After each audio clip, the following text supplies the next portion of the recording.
entre sus modelos literarios está Camus, ¿no?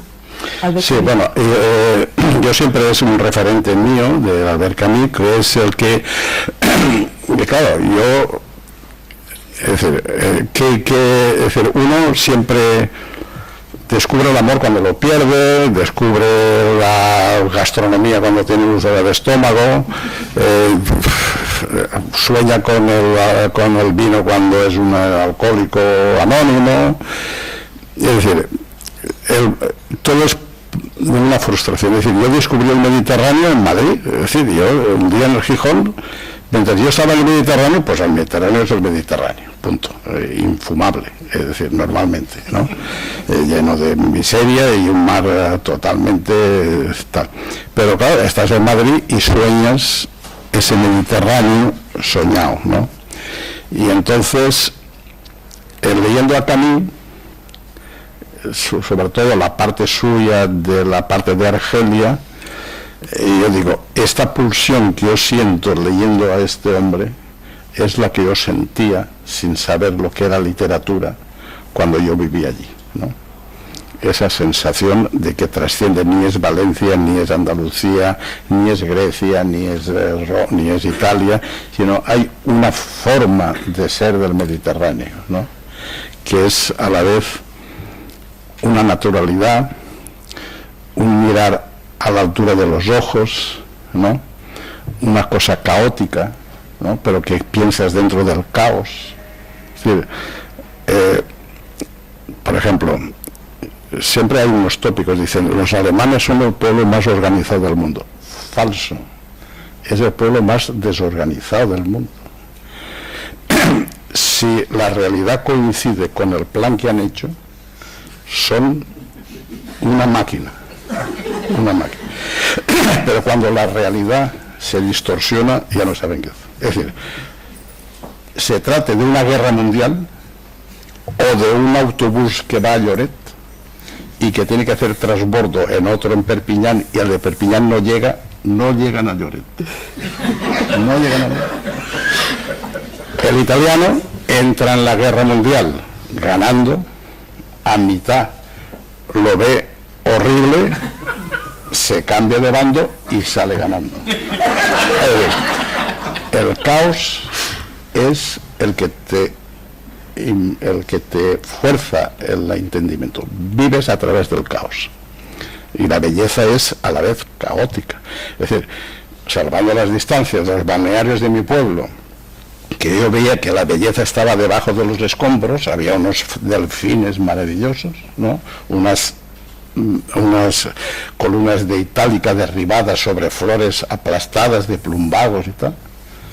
Y el Partenón, que tú ves ahora el Partenón como símbolo de la armonía, es producto de una explosión de dinamita. Es decir, cuando el Partenón era como era la cosa más horrible que te puedes imaginar, porque estaba todo pintadito, como un restaurante chino. Era como un restaurante chino. En Camus también mira el tema del compromiso del escritor, ¿no? Que es una cosa, y leyendo ese libro suyo que a mí me gusta mucho, que es del Café de Gijón a Ítaca, me parece un libro increíble, ahí se percibe como también la mala conciencia. Hay frases memorables en ese libro, ¿no? De querer comprometerse y no saber cómo, o cómo sentir ese Mediterráneo por encima, o de una manera, ¿no?, que te gustaría estar en las barricadas, pero no. ¿Qué se puede decir hoy del escritor y el compromiso? ¿Qué podemos decir? Porque hombre, Camus lo dice muy claro, dice, uno tiene que estar a favor de los que pierden, punto, ya está, y no te compliques más, no a favor de los que hacen la historia, sino de los que la sufren, punto, y ya con eso ya llevas más que la mitad organizado, más de la mitad. Después, tienes que dar un testimonio no solamente a través de lo que escribes, sino de lo que tú eres también, ¿no? Porque claro, el artista puede ser un bellaco, que los hay, y ser un gran poeta, y un bellaco como persona. Entonces, claro, el arte te redime, porque el arte es otra cosa, y bueno, pero el que tu compromiso sea lo que tú expresas, que sea a la vez una proyección de lo que vives, ¿no? Que no haya distorsión, que no seas un moralista siempre con el dedito, ¿no? Enseñando el camino, ¿no? Porque hay unas series de escritores estomagantes, ¿no? Que es que tienes que ir por donde ellos quieren que vayas. Decir, oiga, tranquilo, deje que tú, lo que el escritor tiene que ver. Yo creo que la cosa es así.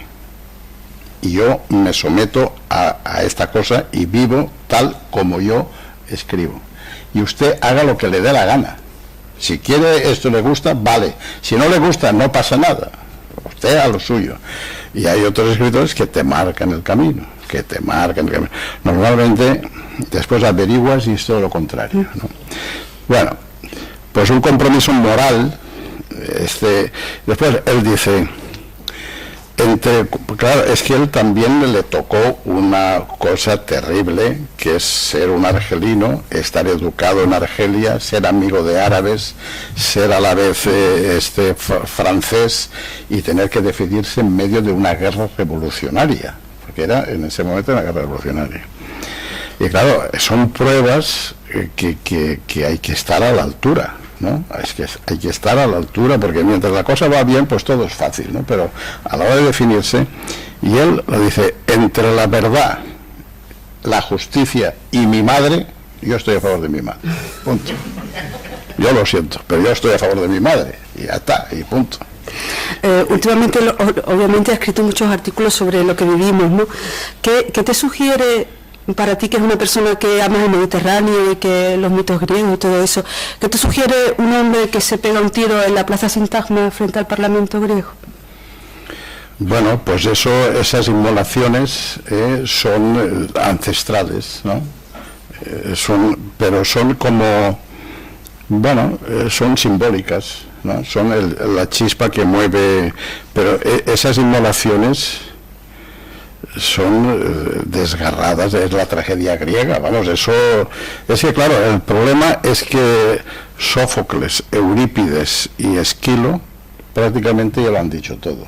A partir de ahí, oye, es que lo tenían tirado. Primero, el Homero, o quien fuera ese ciego, o ciega, o ciegos, o ciegas, o mujeres u hombres, no se sabe, era la primera vez que se juntaban las palabras, ¿eh? Es que con todo lo que ahora nos parece ridículo, dientes de marfil y labios de rubí, el primero que lo dijo era un genio. El primero que dijo labios de rubí, un genio, absolutamente. Pero claro, ya no se puede decir. Entonces, esas primeras pasiones, esos primeros sacrificios, ¿no?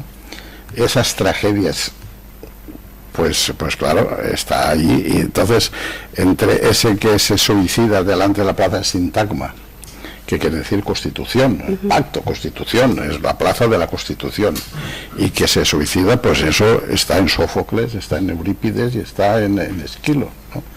Es lo de siempre, si es que no ha cambiado, si es que la historia no ha cambiado. ¿Y no hay otra opción que el suicidio ante esta crisis?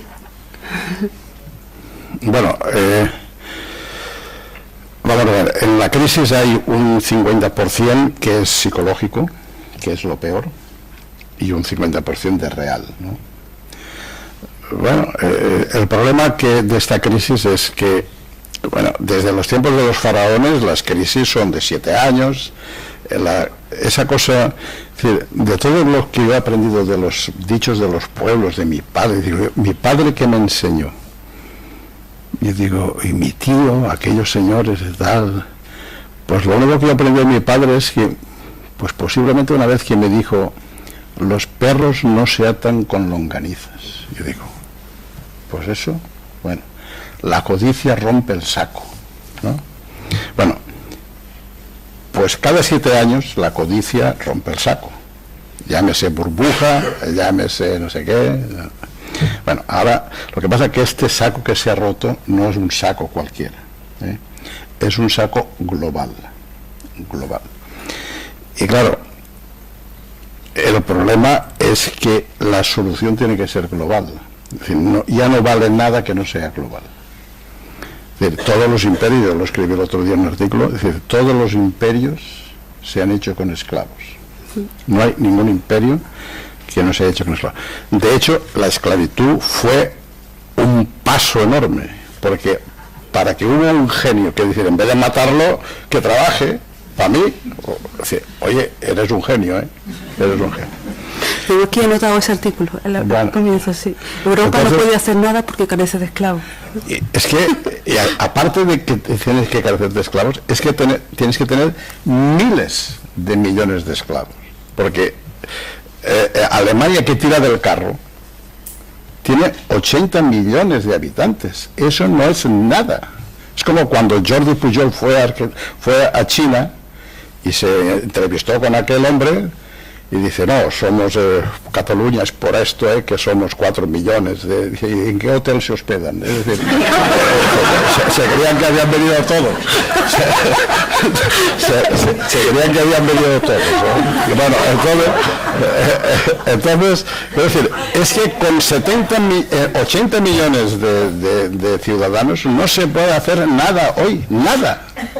Porque los chinos tienen 1.200 millones, de los cuales 1.000 millones son esclavos.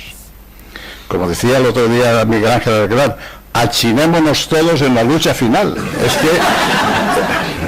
Es que lo que te está pasando a ti es que quieren reducirte a que hagas unos calzoncillos como un chino, al mismo precio. Bueno, pues eso, a ver, y después, eso es real, ¿no? Eso es una cosa real. Y después que la cosa se va a resolver, que hoy, por ejemplo, ser optimista es ser un héroe. Pero el optimismo a la vez es un factor de energético, es un factor económico, así como el pesimismo es también un factor negativo. Es decir, hay gente que puede gastar porque no lo han echado el trabajo, vive el trabajo, han bajado los precios y podría gastar y no gasta porque está asustado lo que pueda pasar. Entonces es todo un clima negativo, una fase que va hacia atrás. Por otra parte, el hecho psicológico de que parece que el compás se está cerrando, porque los que venimos de una posguerra, que la gente no comía, pues de no comer a que se libere el pan, de llevar unas alpargatas a que venga Segarra, porque Segarra, toda la fortuna que hizo es porque hacía zapados de una sola, no de derecho ni de izquierdo, en medio, y tú te buscabas la vida dentro, que decirte que haya, es decir, y después que vino el 600, y después que viene el turista, y después que viene no sé qué, y de tal, y vas hacia la luz. Es que ahora parece, es que lo terrible es bajar del Winston o fortuna. Es que eso es lo terrible. Y es curioso, bueno, le hago una última pregunta y cedo la palabra, si no pregunta pues sigo yo. Es curioso porque en el primer número del Hermano Lobo, que tiene un artículo, hay un artículo que se llama Madrid Caca, es curioso, del año 72, hablando de esto en crítico, donde anuncia ya el tema de la especulación y el ladrillo. ¿Eso es mío? Sí. En el primer número de Hermano Lobo, dice, se llama Madrid Caca, ¿no? Dice, de manera muy proponitoria, digo yo, dice, dentro de una brigada de especuladores llegará al pueblo y al año siguiente, por detrás de la loma de Tío Pepe, verán avanzar un monstruo de ladrillo visto y cemento, y en ese momento tendrán resuelto el problema de la emigración. Entonces, ni dentro ni fuera habrá escapatoria. Esto es del año 72, quiero decir. Bueno, pero es que ahora se da una cosa metafórica. Es decir, que es todas las palmeras están muriendo. Yo no sé si aquí se están muriendo las palmeras, pero el picudo rojo que se importó, es decir, se importaron, es un insecto que se ha criado en Malasia y después vino a Egipto, y de Egipto pues se importó. Claro, las palmeras esas datileras, las más caras son las pequeñitas porque es más rentable, y las más altas son muy baratas. Entonces, con la especulación de los paseos marítimos, de las avenidas, de los mármoles y tal, al final venían las palmeras, ¿no? Miles y miles y miles de palmeras importadas importan la plaga. Y ese picudo rojo se encuentra aquí sin predadores, lo mismo que los especuladores, dice. Claro, era lo mismo, es decir, sin ley. Y claro, pues ahora ese adorno del boom inmobiliario que eran las palmeras va a ser el remate.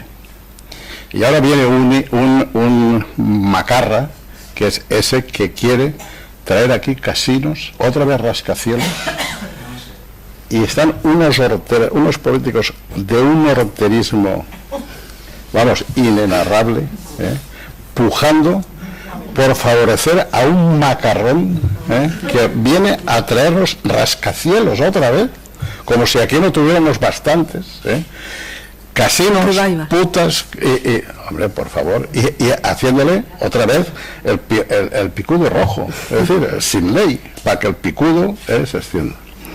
Bueno, de todas formas, esto dentro de X años pasará y se resolverá, porque la humanidad va hacia adelante, hasta que caiga en el acantilado, va hacia adelante. Y bueno, lo que sucede es que el que se queda en la cuneta, es decir, una tercera guerra mundial, si resbalas en el cuarto de baño y te matas, para ti es la tercera guerra mundial.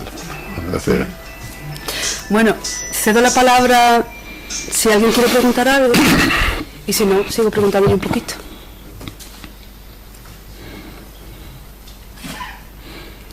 Camarada, militar. ¿Cuándo desaparecerá la censura cinematográfica? La censura cinematográfica no ha desaparecido, no hay censura. ¿Te acuerdas del año que viene, si Dios quiere? Ah, sí, eso es de Hermano Lobo, sí, de Hermano Lobo. Ah, vale. No tiene nada que ver con esto. Es que había unos artículos, había una sección en Hermano Lobo que firmaban conjuntamente, fíjate, Umbral, Cándido y este hombre. Y allí siempre terminaba diciendo, ¿cuándo desaparecerá la censura cinematográfica? Decían, el año que viene, si Dios quiere. Sí. Y bueno, pues si quieres decir algo de eso. No, el Hermano Lobo, lo que pasa es que el humor, es decir, cuando la codorniz cayó, ¿no? La codorniz ahí se estableció, el humor cada 4 años, por regla general, así unos ciclos de cada año, la gente se ríe de cosas distintas, ¿no? El humor envejece muy pronto, los chistes, la forma de ver la vida, ¿no? Y entonces el Hermano Lobo nació en un momento exacto, que era la pretransición, ¿no? La pretransición, en que la gente, es decir, el Hermano Lobo tenía, como antes decía yo lo del Madrid, tenía la complicidad del lector. Es decir, Summers, Hermano Lobo, a Summers lo llevaron fuimos procesados 4 o 5 veces, ¿no? Pero Summers una vez lo procesaron y estuvieron a punto de cerrar Hermano Lobo, para que se vea cómo estaban las cosas entonces, porque en la portada del Hermano Lobo puso una paloma de la paz, dibujó una paloma de la paz con el ramito de olivo en el pico, y abajo ponía, cualquier día de estos me cabreo. Bueno, pues eso fue suficiente para que estuvieran a punto de cerrar el Hermano Lobo, para que veas el nivel que era aquello, ¿no?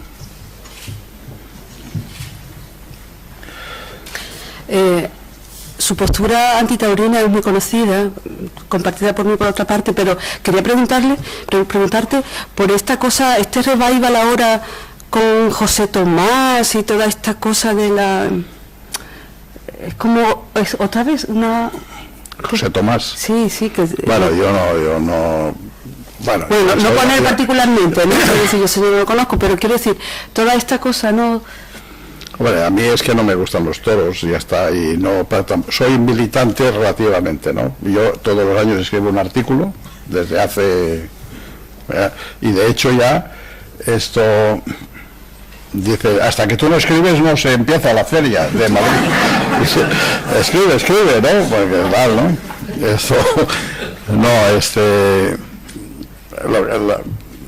Quiero decir, yo me parece que es, quitando el rito, que ha sido un rito, y que toda la cosa del Minotauro, y en fin, es una costumbre que está arraigadísima. Yo de niño, pues en los pueblos había capeas y me parecía que aquello era maravilloso, hasta que ves que es una cosa que es una brutalidad, ¿no?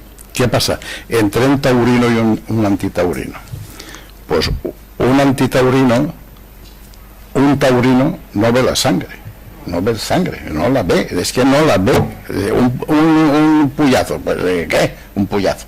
Yo me acuerdo una corrida de toros narrada por Matías Prats, el padre, que había un puyazo que decía, un puyazo, buen puyazo, sí señor, porque se verá que la sangre le llega a la pezuña.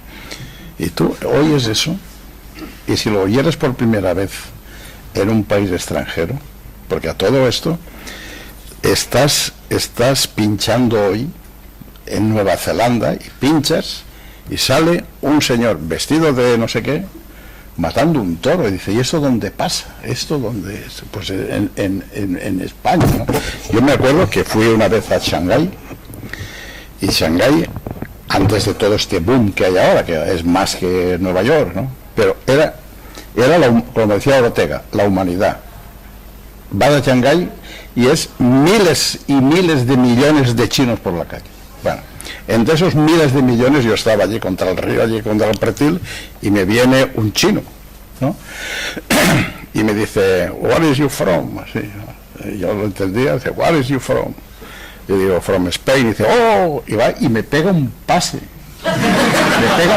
natural. Y después hace así, me pega 2 banderillas, me clava 2 banderillas el infumable aquel del chino. Hombre, que vengas a Shanghái y que te peguen un pase de pecho un chino, es que, bueno, y entonces, quiero decir, ¿y qué pasa con el taurino? Que el taurino lo primero que ve es la sangre, y ya no quiere ir más allá, y dice, oye, yo ahí no entro ya, aunque después haya Verónicas de Alelí, se la regalo, yo no entro en eso, porque además es una costumbre, la violencia es una costumbre, es toda una costumbre. Como decía Josep Pla, dice, tú vas por primera vez a los toros, y si has ido una vez solo, pues miras así, ves el puyazo y haces así, y bueno, y no lo quieres ver. Vas otro día y al puyazo pues ya está, y vas otro día y ya, pues ya está, y vas 10 veces, y si matan a tu primo te importa 3 cojones. Es una costumbre. Aparte de eso, pues me parece que es decir, que elevar a categoría moral, a espectáculo moral, una muerte, es decir, una muerte, pues no es cultura.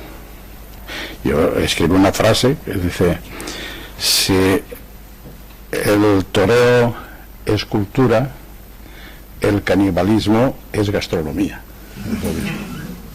Pero vamos, yo, que a la gente que vaya a los toros, a mí me gustaría ir a los toros, porque a mí, en el fondo, también me gusta degradarme, que es decirte que yo no soy una persona. Es decir, si yo para ir a los toros tuviera que bajar un sótano lleno de gente patibularia, ¿no?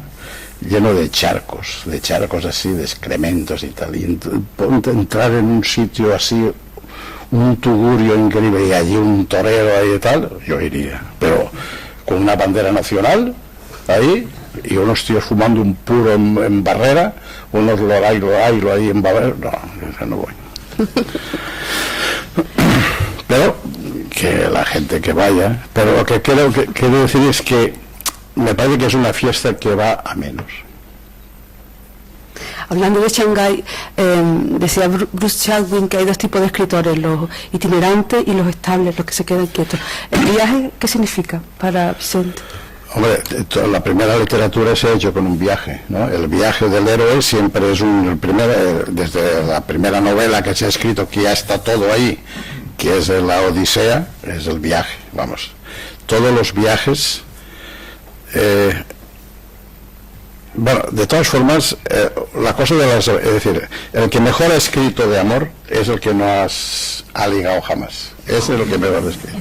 El que piensa, el que imagina, el que liga, yo no escribo, pero si estoy ligando, ¿para qué escribir? ¿No? El aventurero no escribe de aventuras, porque, entre otras cosas porque no le da tiempo, porque está haciendo aventuras. ¿Quién escribe de aventuras? En una mesa camilla, es donde se escriben las grandes aventuras. O cuando ya te has retirado, como Conrad, ya estás retirado, enamorado de una menor, y en la chimenea, y soñando en las navegaciones. Pero mientras navegaba no escribió una palabra, ¿no? Y Proust, pues Proust habla del amor porque no lo ha catado, y toda esa cosa que es del Albertín, que era un novio, todo eso era un chico, en fin. Es decir, en la Plaza de la Señoría hay una niña jugando a la comba, y pasa por allí un adolescente que se va a estudiar leyes a Bolonia, que se llama Dante Alighieri, y una niña de 11 años que está saltando la comba, que se llama Beatriz.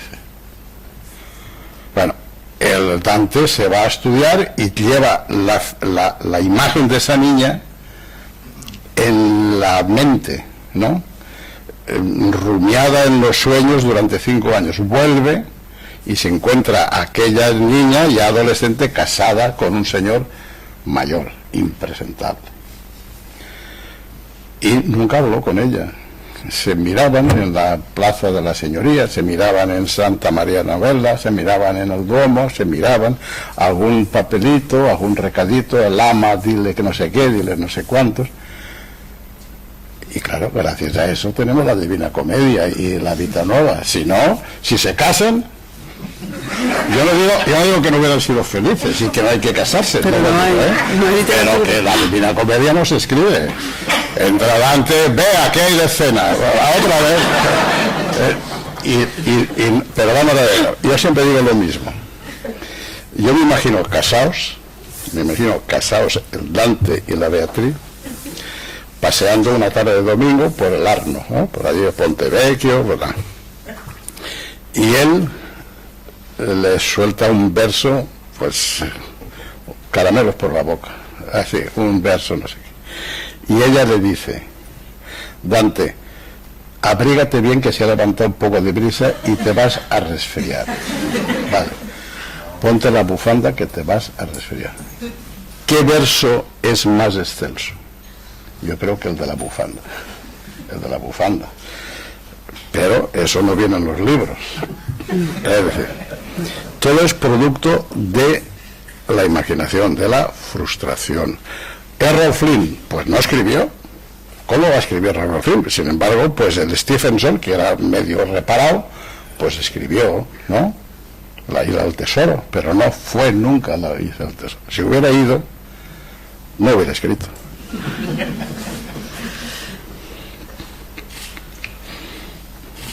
¿Alguna pregunta? ¿Alguien? Yo, contra más hable usted, más preguntas quiero hacerle, pero no me decido por una. Así que le voy a preguntar, creo que lo más insustancial que se puede preguntar. Yo he visto unas cuantas conferencias de este tipo y no dejo de entender, independientemente de quién presente, ¿a dónde miran ustedes mientras les presentan?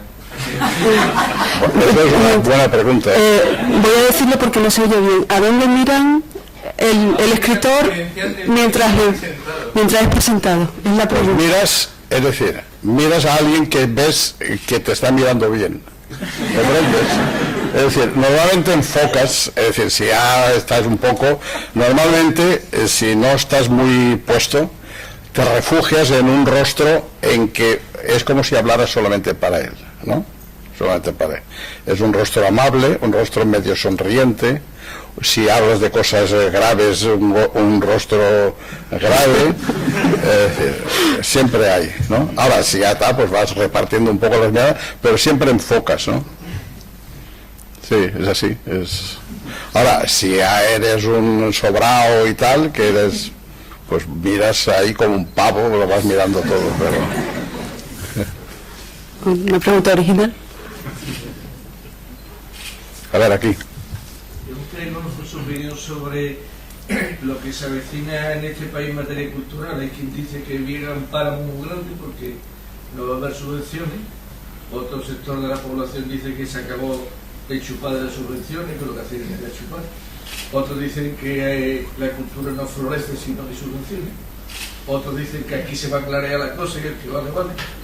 Y unos últimos parece que dicen que es una ocasión para que florezca el mecenazgo. Y en este caso me gustaría conocer su opinión. Pregunta sobre qué va a pasar en el futuro cultural, ¿no? Bueno, yo me imagino que, primero, que la educación, que la cultura, si la educación y la cultura es lo mismo, vamos, la educación es un valor, es un bien rentable. Es decir, el cerebro, aquí en la historia de España se califica que nos hemos pasado siglos cogiendo cerebros y echándolos a la basura. Vale. Entonces, el cerebro de un niño de cualquier pueblo miserable, del recóndita y profunda España, ese cerebro de un niño recién nacido, de 1 año, 2 años, es exactamente igual como el cerebro de un niño rubito nacido en Boston. Es una fuente de energía, y tal como viene el mundo, tal como viene la inteligencia de la humanidad, el cerebro humano es la primera fuente de energía que hay, la más rentable, la inversión más buena que se puede hacer para siempre es cultivar cerebros, podar la educación, quitarle una peseta o un dólar o una cosa de estas, el euro al cerebro, es una ignominia, es una falta de sensibilidad y de sentido del futuro. Porque el futuro no va a estar en las manos, en trabajar, en el sudor de tu frente. Eso ha pasado a la historia. Es decir, el futuro de la humanidad está en lo que pueda desarrollar la inteligencia. Y la inteligencia es la primera más que el petróleo, porque el petróleo va a pasar. El petróleo dentro de 50 años ya no va a haber petróleo. Hay petróleo todavía porque es rentable, pero ya no podría haber petróleo, porque hay cosas ya sustitutivas del petróleo. Entonces, pero la inteligencia, es decir, por eso a mí me parece que, porque la sanidad, bueno, la sanidad es un derecho a que tu dolor no enriquezca a nadie, que tu dolor no enriquezca a nadie, pero que el cerebro es la primera fuente de energía, y por lo tanto a mí me parece, cuando llegó los socialistas a España, yo no quiero hablar de política porque a mí en fin, no hablamos de política, pero cuando llegó los socialistas a España, que empezaron una política de becas, que de pronto veías un taxista y decía, no, es que mi hija está estudiando en Alemania, está estudiando no sé qué. El otro dice, no, es que mi hijo era un pobre baracero, no, es que mi hijo está en Frankfurt, que es ingeniero de no sé qué. Eso después explosionó en esta sociedad en los años 90. En los años 90, es decir, el mismo PP se sirvió de unas becas. La explosión económica que hubo fue de unas becas que habían dado antes. ¿Comprende? En ese sentido, pues eso es lo que yo pienso. Es decir, la cultura. Dices, bueno, ahora hay cultura, no hay cultura. Es decir, a lo mejor es que la cultura ha cambiado, porque claro, el hecho de que la cultura... Dice, ¿qué es cultura? Lo que los cultos dicen que es cultura. Pero no es así. Es decir, si yo monto un tribunal en que hay un labrador, hay un pescador, hay un ebanista y hay un no sé qué o tal, y digo, a ver, Unamuno, venga usted, Unamuno, Ortega, siéntese ahí. ¿Esto es un pulpo o un calamar? No lo sé, suspendido. A mí que me interesa saber qué es más importante, saber si esto es un pulpo o un calamar, una remolacha o un nabo. A ver, Unamuno, ¿esto es una remolacha o un nabo? No lo sé, suspendido. ¿Qué es mejor, eso o saber los afluentes del Guadalquivir? Yo creo que es eso, ¿no? ¿Cómo se hace una silla? ¿Cómo se injerta de raigón un olivo? A ver, ¿usted sabe injertar un olivo? No lo sabe. Entonces, ¿qué es cultura? Lo que pasa es que como hoy la cultura a través de los medios se ha extendido tanto, porque hay cultos, antes era el farmacéutico, el notario, el cura, el director de Banesto y poco más, ¿no? Era la Sagrada Trinidad, era el párroco, director de Banesto y el comandante de la Guardia Civil, era el trípode de los pueblos, y un farmacéutico que solía ser galdosiano, que leía unas cosas raras y que el cura lo odiaba porque leía Galdós, ¿no? Bueno, entonces, pero hoy todo el mundo sabe cosas y la cultura se ha banalizado y nos da la sensación de que todo es inane, que todo es blando, que todo es tal.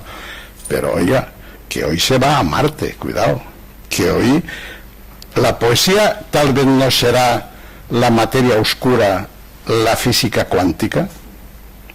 Los sueños no serán lo que hay detrás de que cuando tú coges la mano en el aire estás cogiendo materia negra, que estás cogiendo una materia negra, que hay más materia ahí que desde aquí a las galaxias. ¿No será eso, la cultura? Es decir, la cultura no se estará haciendo en los grandes laboratorios, pues eso. Es decir, eso es, no sé si he contestado lo que quería. ¿Cómo se siente usted por la mañana cuando se levanta pensando que lo que tiene que hacer en el día de ya tiene que ser trascendente, lo que dice, lo que hace? Nada, no, trascendente nada. Mi teoría es vivir, apúnteselo bien, Vivir consiste en desayunar. Punto. Ya está.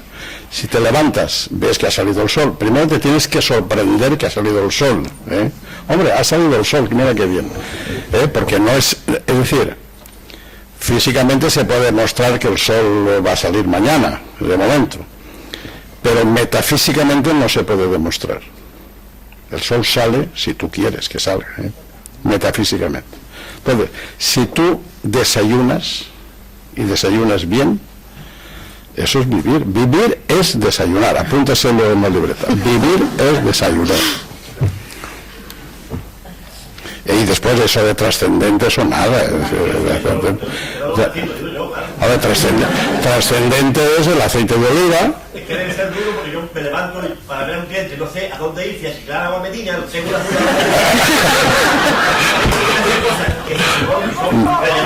No hay nada más relevante que una tostada con aceite de oliva.